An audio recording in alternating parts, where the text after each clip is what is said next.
Hammaga assalomu alaykum, hurmatli ustozlar, hurmatli o'quvchilar. Demak, Samarqand to'plami 2026-yil yechimlarini davom ettiramiz. 5-variantga keldik. Tezda tushuntirib beraman, yozib oldim. Demak, boshladik. Birinchi savoldan boshlab savollar o'qib tushuntirib ketiraman.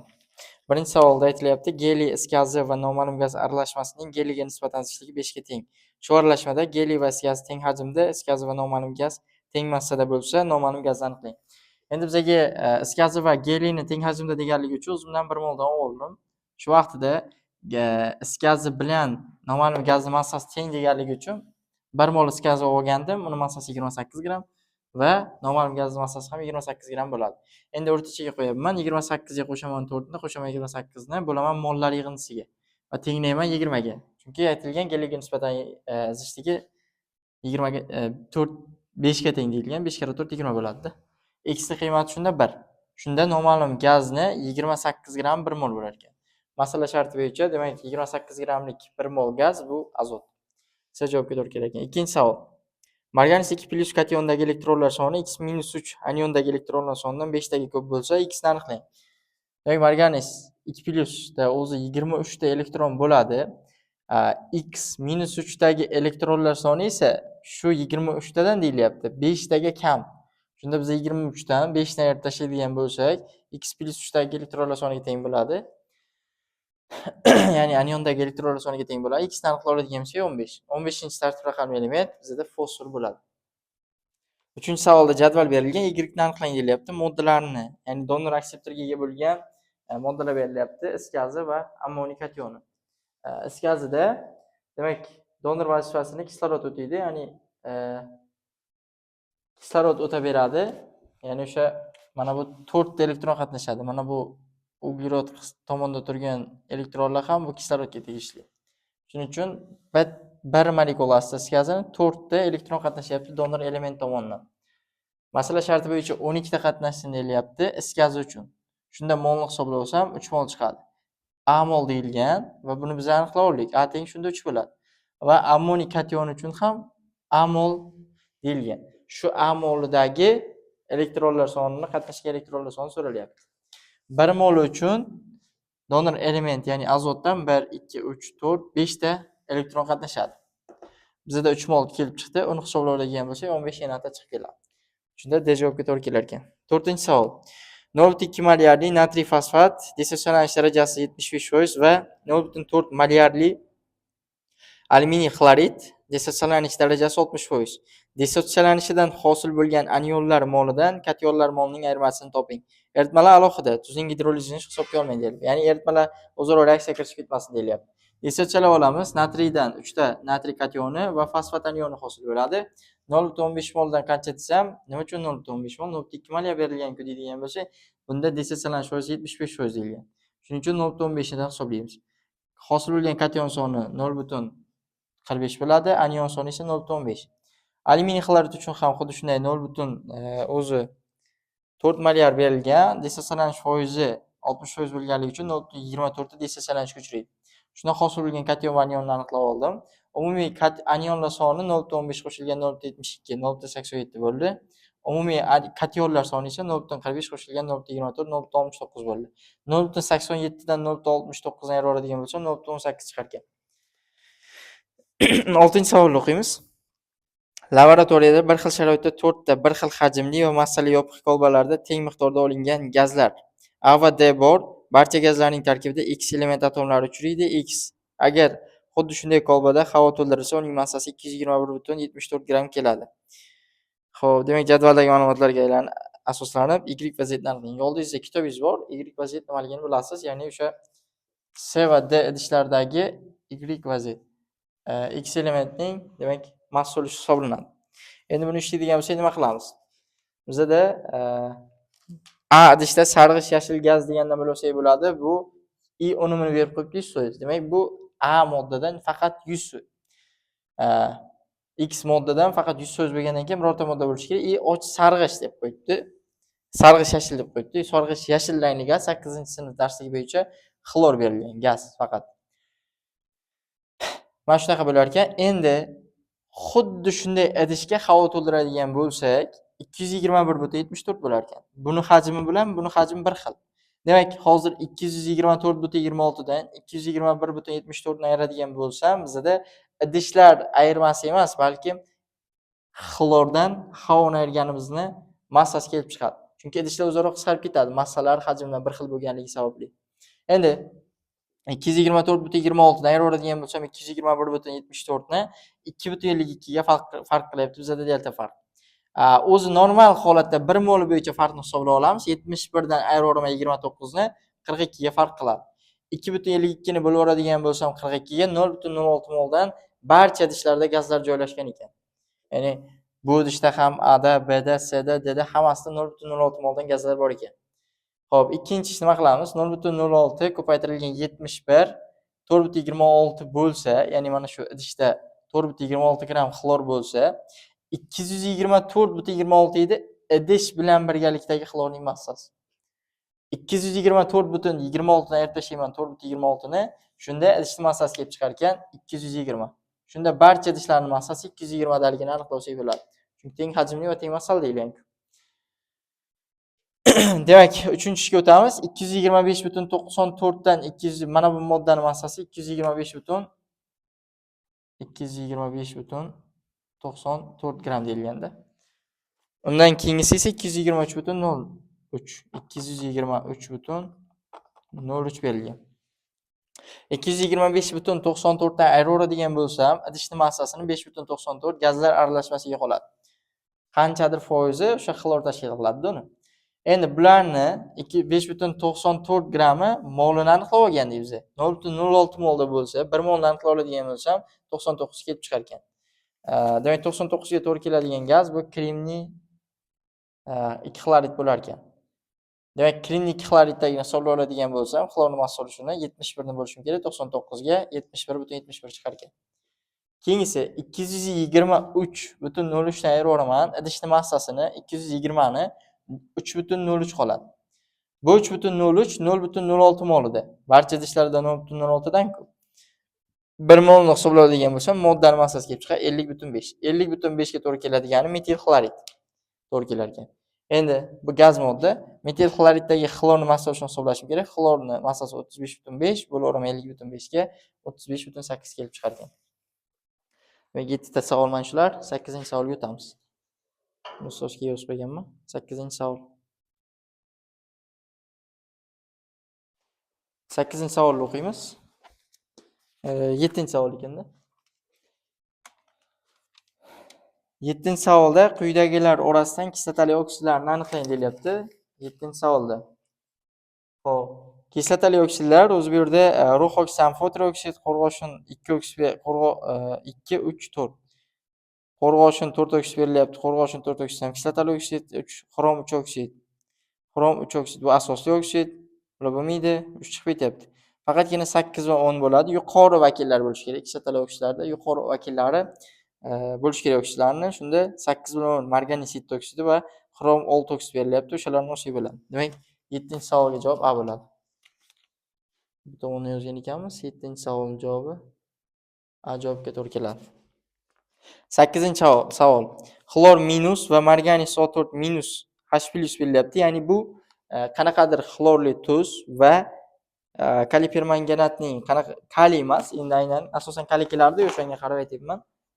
Permanganatning qandaydir shu metalli eritmasi kislotali muhitda oksidlanyapti. Kislotali muhitda oksidlansa, marganis 2+ gacha oksidlanadi. Shuning uchun marganis 2+ yozib oldim.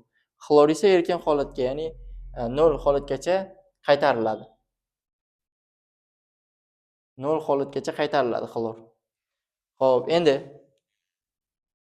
yo'q, bu qaytariladi, bu oksidlanadi xlor 0 holatigacha. Endi bunda biz yarim ion usulda tenglashtiradigan bo'lsak, marganis O4 minus holatidan marganis 2+ ga o'tyapti. Bu yerda kislorodlar soni teng bo'lmagani uchun men bu yerda 4 ta bu tomonga ham, o'ng tomonga ham 4 ta qo'shishimiz kerak. Kislotali muhit bo'lgani sababli 4 molekula suv qo'shdim. Shunda 8 ta H+ kationni qo'shishim kerak bu tomondan. Teng bo'ladi. Shunda vodorodlar soni. Xo'p, ikkita xlor minus bo'lsa, xlor minus holatdan xlor ikkitasiga o'tib olyapti 0 holatiga. O'zi bittaga o'zgarish bo'layotgan, ikkita bo'lgani uchun ikkita o'zgarish bo'ladi. Teskari tushadi. Teskari mana shu 5 × 2. 5 ga 2 ga 5 tushadi. Endi Birinchi dastlab reaksiyani mana bu tomonni, mana bu strelka bo'yicha bu tomonga to'liq yozib olamiz. Nima bu mana shu tomondagi iyonlar hammasini yozib olishimiz kerak. Ya'ni 2 kara 8 16 ta H+, 2 kara 1 demak marganis O4 dan minusdan 2 dona va bu yoqqa o'tib ketmaymiz. Birinchi bu tomonni to'liq tugatamiz. 5 kara 2 10 ta xlor minus. Mana shular bor ekan. Ionlar soni so'ralgan bizda masala sharti bo'yicha ham 28 ta ion hozircha chap tomonda bor va o'ng tomonda hosil bo'layotgan ionlar. 2 kara 1 faqatgina 2 ta marganis 2+ kationi bor xolos. Demak, jamisi 28 ga qo'shadigan bo'lsam 2 ni 30 ta bo'lar ekan. Xo'p, hozir 8-savolni ko'rdik. 9-savol. Hosil bo'lgan eritmaning massasini aniqlang deyilgan. Idish berib qo'yibdi. Kitobingizga qaraysiz. Xo'p, kaliy gidrikka suv qo'shadigan bo'lsak, kaliy gidroksid va vodorod ajralib chiqadi gaz sifatida. Endi kaliy gidrikka suv miqdori ko'p ko'rib turibmiz 362 gram. Shunda 40 gramni o'zi hammasi sarflangan. 40 gramdan demak qancha gram vodorod chiqib ketadi hisoblaydigan bo'lsa 2 gram chiqib ketadi.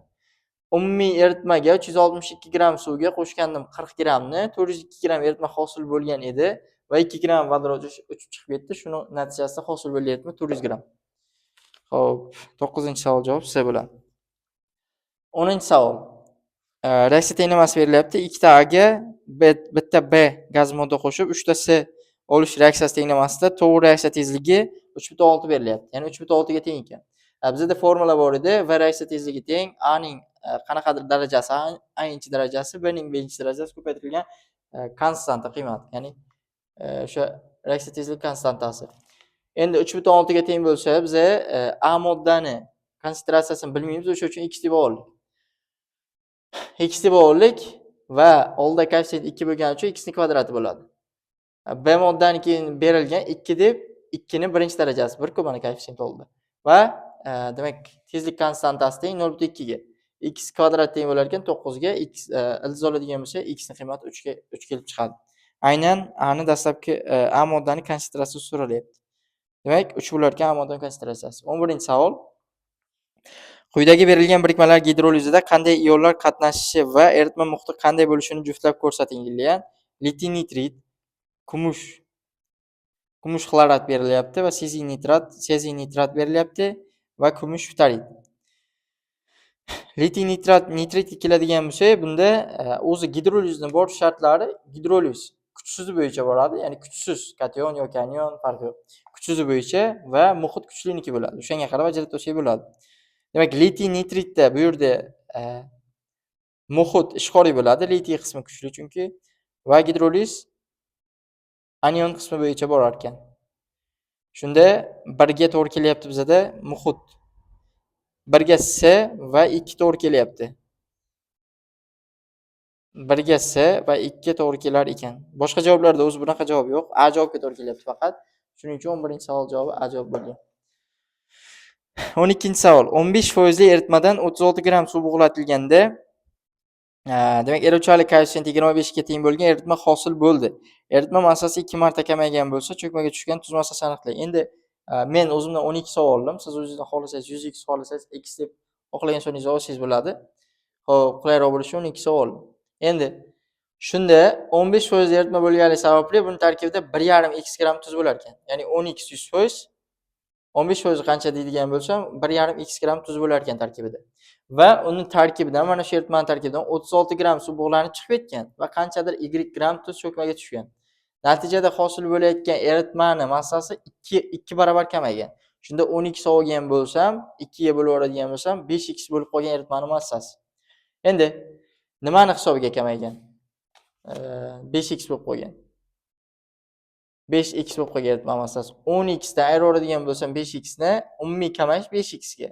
Kamayishni nimalar tashkil qilyapti desak, chiqib ketayotgan 36 gram suv va cho'kmaga tushayotgan y gram tuz. 36 ga qo'shadigan bo'lsam y ni shunda 5x ga teng bo'ladi. Ikkinchisi 1,5x minus y, ya'ni bizda dastlab tuz 1,5x edi. Undan y gram cho'kmaga tushib ketdi va umumiy eritma massasiga 5x ga bo'ladigan bo'lsam, massa ulushi 0.2 ga teng bo'lib qoldi. Ya'ni 25% berilgan-ku bizda eruvchanlik koeffitsiyenti. 25 gram 100 gram suvda erib, 125 gram to'ygan eritma hosil qiladi.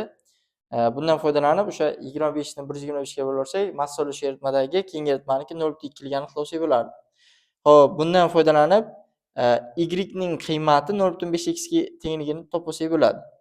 Keyin o'rniga qo'yaversak bo'ladi. Mana buni o'rniga y ning o'rniga 0.5x ni. Shunda bu yoqqa o'tib ketgan vaqtida o'ng tomonga o'tsa 4.5x teng bo'ladi 36 ga. X ning qiymati 8. Bizda cho'kmaga tushgan tuzni massasi so'ralgan 0.5 cho'kmaga tushgan tuzni massasi so'ralgan y teng edi 0.5x ga. Shunda 0.5 ni ko'paytirib yubordim x ga, ya'ni x ning qiymati 8 chiqdi-yu. 4 gram cho'kmaga tushgan ekan tuz. Mana shunaqa holat kuzatilgan. Xo'p. 4 gram tuz cho'kmaga tushgan. Javob B bo'ldi 12-savol. 13-savol yechimi. Xo'p, 13-savol nazariy qismi. 13-savol quyidagi jadvaldan foydalanib elementlarni birinchi, ikkinchi ularning gidridlariga moslang. 13-savolda alyuminiy XSO4 berilgan 4 kere 2 8 oksidlanish darajasi orqali olsak bo'ladi. Ya'ni X elementining oksidlanish darajasi +5 degani 5-guruh elementlarda masalan AsH3 yoki PH3, ya'ni vodorodli birikmalari asosan XH3 ana shunaqa tarzda bo'ladi-da. +5ligidan bilib oldim. Shunda 1 ga B to'g'ri kelyapti. 2 ga qaraydigan bo'lsam 4 kere 2 8 bo'ladi va undan +1, ya'ni natriynikini aniqlashadigan bo'lsam +7 bo'ladi. +7 bo'ladigan bo'lsa, vodorodli birikmalari 7-guruh elementlarniki, masalan, vodorod ftorid, vodorod yodid, vodorod xlorid ana shunday ketadi-yu. Shuni hisobiga demak Hy bo'ladi 2 ga. Xo'p, 1 2 ga to'g'ri. 3 ga Z berilyapti. 4 kare 2 8 bo'ladi. 8 ni 2 ga artlasam +6. Demak, bularda uchuvchan birikmalari H2S masalan 6-guruh, to'g'rimi? O'sha uchun NOC bo'ladi unga. Xo'p, demak shunday nazariy savolda 13. 14-savol. Apatitga koks va kremniy 4 oksid qo'shib oq fosfor olish jarayonida 24 enata dona sp3 gibrid orbitalga ega bo'lgan oddiy modda olingan bo'lsa, sarflangan uglerod massasini aniqlang. Apatit, ya'ni kalsiy fosfat, fosforitga uglerod va kremniy 4 oksid ta'sir etadigan bo'lsam, kalsiy silikat 2 molekula oq fosfor va 5 molekula is gazi hosil bo'ladi. Reaksiyani tenglashtirib oldim. 60 gram, ya'ni 5 kere 12 60 gram reaksiya kirishgan vaqtda 8 ta saqlagan. Ya'ni 2 donasining tarkibida oq fosforni 2 kere 4n ku, ikkita bordi bizda. 8 dona demak sp3 gibridlangan orbital saqlayapti. Bizda masala sharti bo'yicha 24 dona saqlasin deyilyapti. Shunda qancha desam, sarflangan uglerod massasi 180 gram kelib chiqadi. Demak, bu 14-savol edi. 15-savol. Asosiy tarkibi qismida magniy bo'lgan moddalarni magnezit, magniy karbonat beriladi. Silvinit berilyapti. Silvinit bu kaliy xlor, natriy xlorda. Glavir tuzi, natriy sulfat va molekula suv. Buning tarkibida ham yo'q magniy. Magnetit bu temir qo'shoksid bo'ladi. Buning tarkibida ham yo'q. Demak, shuning uchun ajoyib bo'ldi 15-savol. 16-savolni ko'ramiz. X gram magniy va Y gram kremniy qo'shib qizirildi. Hosil bo'lgan aralashmaga mol miqdordagi vodorod bromid eritmasida eritildi deyilyapti. Natijada hosil bo'lgan gazlar aralashmasining zichligi ammiakning zichligiga teng bo'ldi. X minus Y teng 22 ga. Endi masala sharti bo'yicha x, y deb olyapti massasini, u qulayroq bo'lmaydi. O'shaning uchun x 2x mol deb oldim. Magniy massasini, molni 2x moli shunda 48x bo'ladi massasi buni. Va kremniy massasini 28y ga oldim o'zimni. Xo'p, shunda qaysidan sarflanadi deydigan bo'lsak, aytilgan masala shartining oxirida gazlar aralashmasi hosil bo'ldi degan. Va vodorod bromid bilan undan ta'sirlashtirilgan moddalar. Endi shundan bilsak bo'ladi, kremniy vodorod bromid bilan ta'sirlashmaydi. Demak, bundan ta'sirlashgan taqdirda ham gaz chiqmaydi. Lekin gazlar aralashmasi bo'lishi uchun kremniy H4 bilan birga qanaqadir gaz ham chiqishi kerak. O'shaning hisobiga biz magniyni ortib qolgan deb hisoblasak bo'ladi. Shunda 28y bo'lgan bo'lsam, 28y ni 28 ga bo'laman va 2 ga ko'paytirsam 2y magniyda sarflanib ketadi. Buni 2x mol olgan edim, 2x minus 2y ortib qoladi shunda. Xo'p, vodorod bromid bilan ta'sirlashtiradigan bo'lsam, hosil bo'ladigan kremniy H4 ning moli y mol bo'ladi. Vodorod ning moli esa 2x minus 2y mol bo'ladi. Endi o'rtachasiga qo'yaveraman 17. Ya'ni 17 ga nima uchun tenglab qo'ydim? Ya'ni zichligi ammiakni zichligiga teng degani, bu ammiakning massasiga teng deganda, moddalar aralashmasi massasi. Xo'p, endi vodorodning massasi 2x minus 2y ni ko'paytirdim 2 ga. 4x minus 4y bo'ldi. Plus 32y. bo'laveradigan bo'lsam, mollar yig'indisi 2x minus y ga 17 ga teng bo'lib qolar ekan. Endi ishlaydigan bo'lsam 17 ni 2 ga ko'paytiraveraman, 34x minus 17 ni y ga ko'paytirsam 17y va 4x bo'ladi bu qism va 28y qoladi. Ya'ni y larda 4 2y hisobi. Shunda x ni topib oladigan bo'lsam 1,5 y ga teng bo'lar ekan. Mana bu yerda endi x ni o'rniga qo'yardim. Bizda masala sharti bo'yicha x minus y ni ayirmasi 22 ga teng degan. Biz o'zimizdan x ni 48 x deb olgandik, ya'ni 48 x deb olgandik.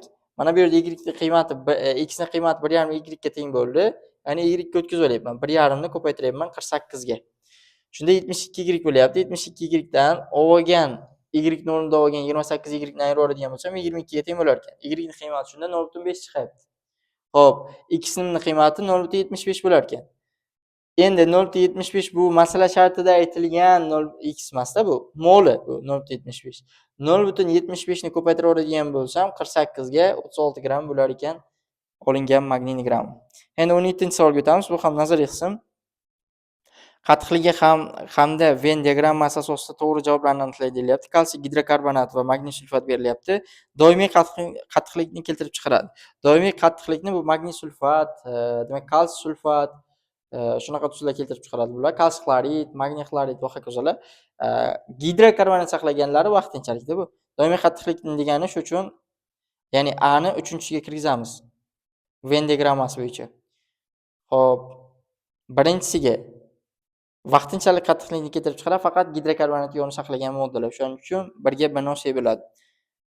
Va soda qo'shib uning qattiqligi yo'qoladi. Ikkalasiga ham kalsiy gidrokarbonatga ham, magniy sulfatga ham soda qo'shadigan bo'lsak, qattiqligi yo'qoladi. Xo'p, e'tiboringiz uchun rahmat. Demak, keyingi videolarni ham hozirda tayyorlaymiz. Mana shunday tarzda yozib, chiroyli qilib tushunsangiz bo'laveradi. Like bosib, obuna bo'lishni unutmang.